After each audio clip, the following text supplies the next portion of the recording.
Heed now the words of Thoth, the Jehuti, he who speaks the world into measure, who weighs the word and binds it to truth.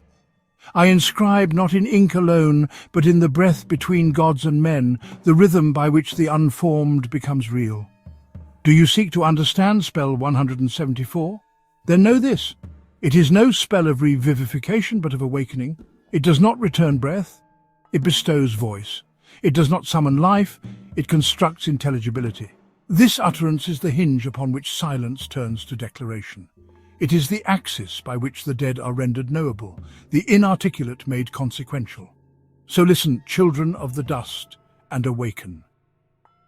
I have brought to you your mouth, I have brought to you your lips, I have opened for you your mouth. May you speak with your mouth in the presence of the great Ennead in Heliopolis. May you see with your eyes, may you hear with your ears, may you stand on your feet, and may your arms be before you. May your soul not be repelled from your body in the divine realm, so that it may be with the gods and be invoked at the invocation offerings of Osiris. At first glance, the spell appears anatomical or magical in function, a rite to reanimate the faculties of the deceased.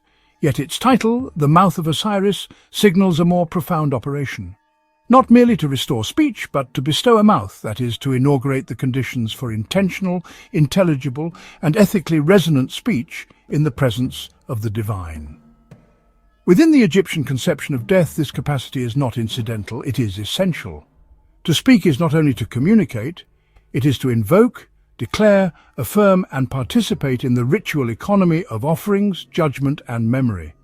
Without a mouth, the deceased cannot speak the spells, affirm their truth, or assert their identity. Without speech, there is no agency. Spell 174 is thus a meta-spell, a spell that does not merely say, but makes saying itself possible. It does not articulate content, but orchestrates the conditions for meaningful articulation. Its structure is therefore neither linear nor ornamental. It operates through a sequence of functional triads, tripartite systems of relation among bodily, cognitive, and cosmic elements. These triads are not metaphorical groupings, but semantic mechanisms, each governed by a distinct logical pattern that enables a particular dimension of sentient agency. Speech here is not a faculty given wholesale. It is constructed iteratively through the reactivation of faculties, the reordering of the body, and the embedding of the self within a field of divine intelligibility. Our analytic method treats these triads as formal logical structures, each instantiating a specific mode of relation: causality, convergence, reinforcement, integration, and more. These patterns are drawn from a typology of interrelational dynamics in which each triad is identified by its operational logic and ontological function. This framework allows us to read the spell not as a static incantation, but as a ritual technology, a procedural system for generating a being capable of truth. Each triad enacts a recursive alignment between the faculties of the deceased and the structure of Ma'at, the Egyptian principle of truth, order, and justice. Through this alignment, the dead do not merely return to life. They are initiated into consciousness, into awareness with consequence, and into speech that is recognized within the divine court. What follows, then, is not simply a commentary or translation. It is a reconstruction of a system of becoming, an epistemic ascent enacted through language. Each triad is a logical rung in the construction of the logos, each pattern a syntax of emergence, and together they form the architecture by which the dead become speakers. Not because they are alive, but because they are intelligible. I have brought to you your mouth. I have brought to you your lips. I have opened for you your mouth. May you speak. This triad marks the spell's point of origin, not merely in sequence, but in structure. Here, the work of restoration begins with the faculties of speech. Yet what is being restored is not just anatomy, but capacity. The capacity to generate meaning, to utter truth, to participate in the fabric of the cosmos. The mouth is more than a physical opening, it is the threshold where interiority becomes audible, where intention crosses into articulation. The lips, in turn, are the agents of modulation. They shape sound into sense, form into language. And speech, in this context, is not a neutral act of communication but a sacred function. To speak in the Egyptian ritual worldview is to enact presence, to activate spells, to align oneself with the forces that govern order and rightness. The restoration described here is not mechanical but metaphysical. The spell's repeated declarations, "I have brought to you your mouth, I have brought to you your lips, I have opened your mouth," are not redundant, they build a sequence of enablement. Each act prepares the conditions for the next, culminating not in speech as sound, but in speech as consequence. To speak in the presence of the great Ennead is not simply to be audible, it is to be recognized. It is to issue utterance within a moral and cosmological register, to have one's voice count as true within the divine economy. This is the triad that grants not animation but agency. It does not return the dead to biological life. It situates them within a system where speech is the vehicle of will and the signature of being. The mouth, the lips, the act of speech, these together form the first movement toward freedom. Not freedom as license, but freedom as alignment, the ability to say what is and have it resonate with what ought to be. The triad functions not as a spell of resurrection, but as a rite of initiation into the realm of the knowable and the meaningful. When this triad is activated, whether in funerary ritual or symbolic practice, it does not merely permit language, it conditions it. It teaches that to speak with power, one must first be restored in form, in structure, in orientation. It reminds us that speech worthy of the gods must emerge not from noise or desire alone, but from the coherent confluence of intent, form, and order. This is where the spell begins, because this is where the self begins, not with life, but with voice.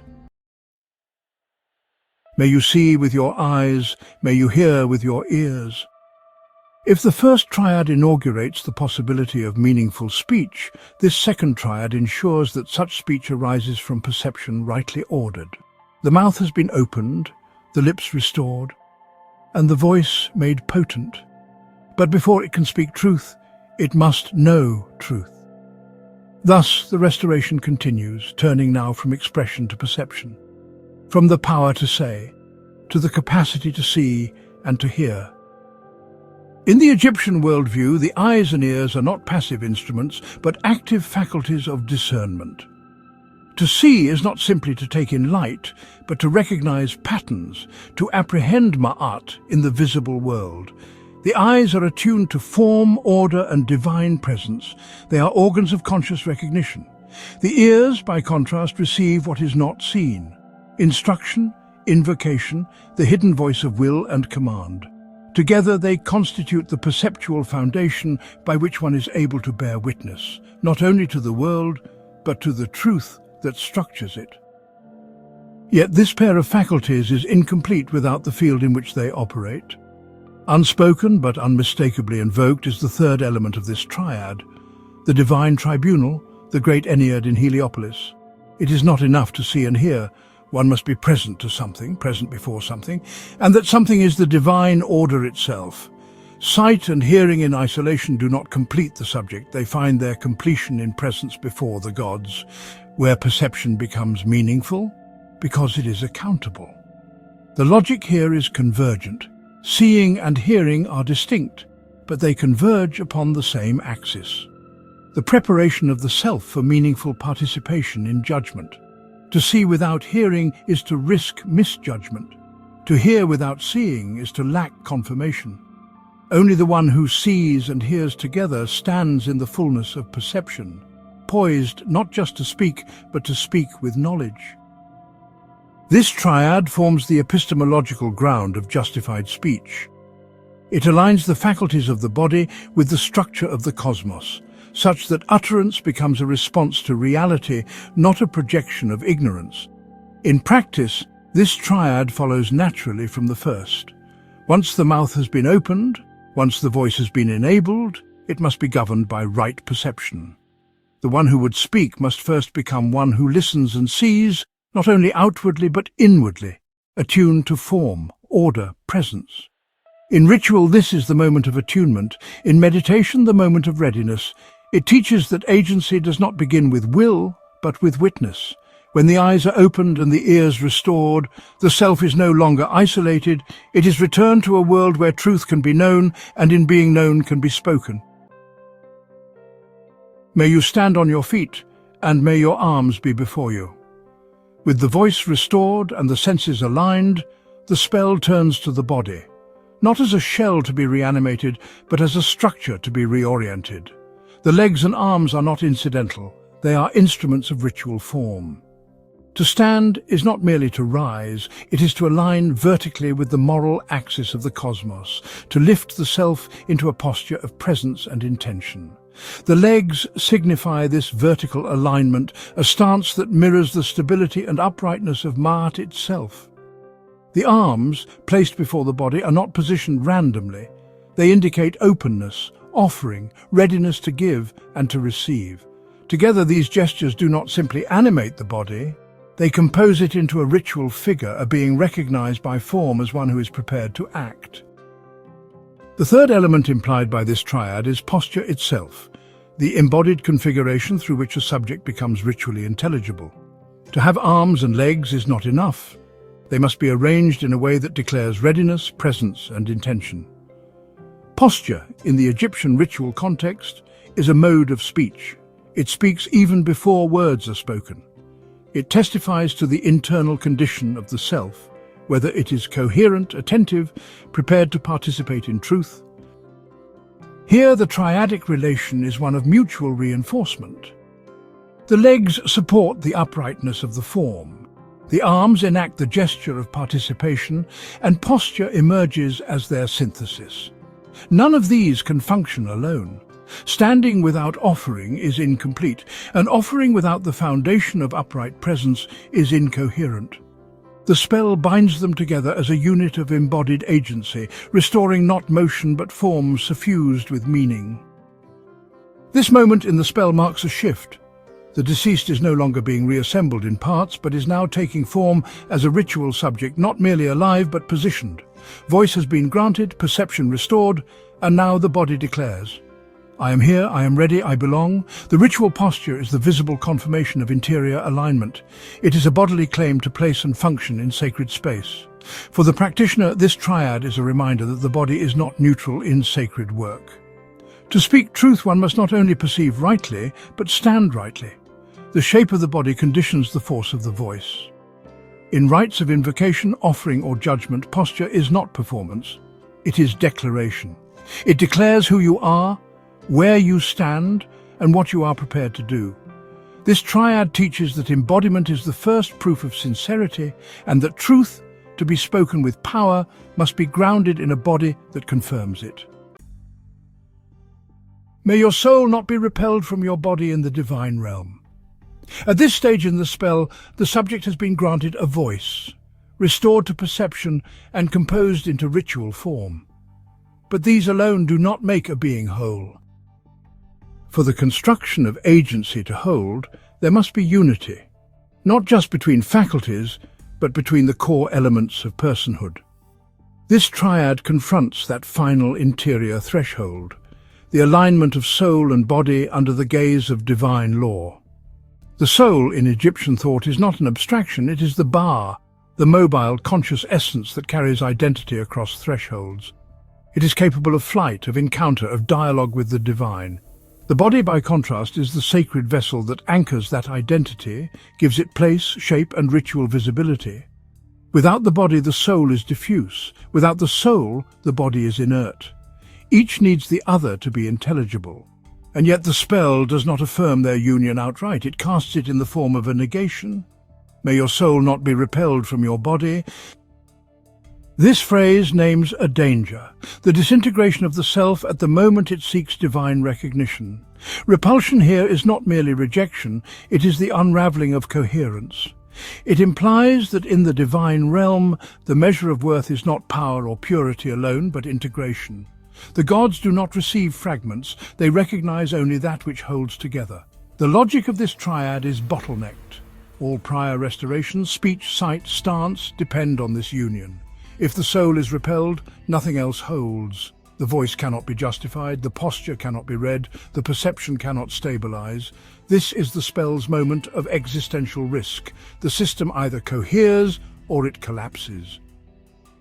What is at stake is not just divine approval, but ontological survival. For the practitioner, this triad functions as a guardrail against disunity. It reminds us that ritual action without internal coherence is void, that to be seen and heard in sacred space, one must not only be animated but integrated. In meditative or transformative work, this is the moment of reckoning, where intent and form must match, where no part of the self can contradict the whole. To enter divine presence, one must arrive as one being, not a collection of restored parts, but a self held together in truth. This triad teaches that coherence is the final criterion of recognition. Without it, all utterance becomes noise, all movement meaningless. But when the soul rests within the body, and the body holds the soul with integrity, the subject becomes not merely revived, but received. In that reception lies the passage from constructed presence to recognized being, from existence to significance within the order of the gods. So that it may be with the gods and be invoked at the invocation offerings of Osiris. With voice restored, perception aligned, posture formed, and selfhood unified, the final movement of the spell brings the constructed being into relationship, not just with the divine as witness, but with the divine as ritual community. This triad completes the subject's emergence by placing them within a reciprocal system of offering, invocation, and remembrance.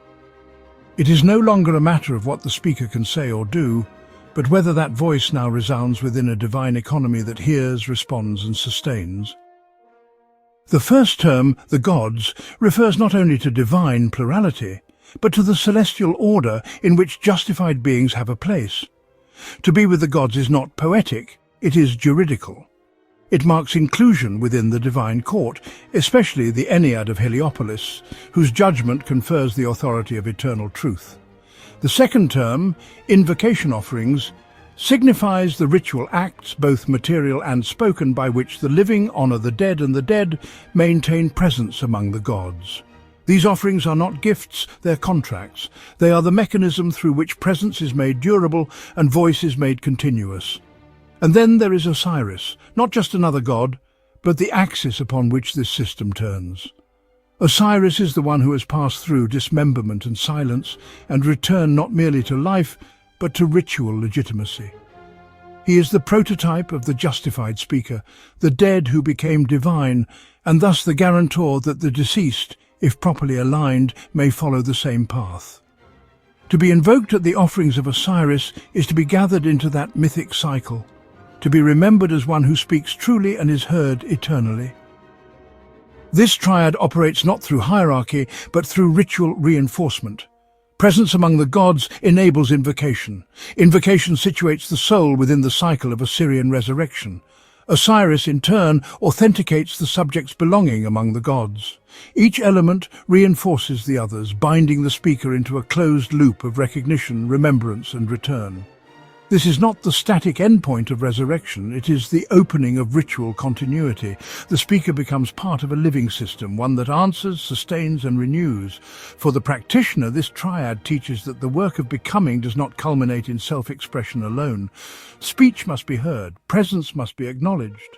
Action must take place within a system that remembers and reciprocates. This is the difference between utterance and invocation, between isolated voice and ritual speech. Apply this triad when the goal is not just transformation, but continuation, to ensure that what is spoken remains active, that what is offered remains connected, and that what is lived echoes in the order beyond.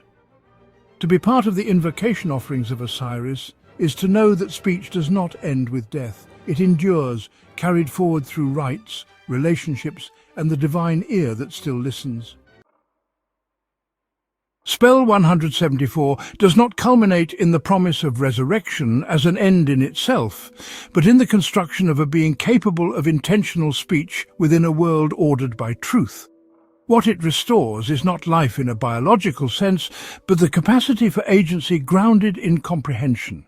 The spell does not seek to undo death, but to rebuild the architecture of meaningful presence, the ability to perceive rightly, to speak justly, and to act in ways attuned to consequence. In this framework, giving a mouth is not the reanimation of an organ, but the initiation of a subject into the capacity for logos, structured, consequential speech that resonates with cosmic order. This reconstruction unfolds through a layered system of triadic relations, each one restoring a different dimension of sentient function. First, the instruments of speech are returned, enabling expression. Then perception is reactivated through sight and hearing aligned to divine presence. The body is repositioned into ritual posture, signaling readiness and moral intent. The soul is joined to the body, preserving existential coherence and eligibility for divine recognition. And finally, the subject is embedded within a ritual economy, a field of invocation, offering, and mythic continuity that sustains the utterance beyond the moment, echoing it within the presence of gods. What the spell ultimately produces is not revival, but intelligibility, not animation, but awareness. The one who emerges from this process is not simply alive. They are situated, coherent, and capable of participating in the reciprocal structures that define sacred order. They are no longer a passive recipient of rites, but a recognized speaker within the ongoing discourse of divine truth. In this light, resurrection is not the telos of the spell, but the process of understanding it itself. So, congratulations. The reality is awakening, not the return of breath, but the generation of a voice that can speak, be heard, and matter within a cosmos of law, memory, and meaning. What will you say?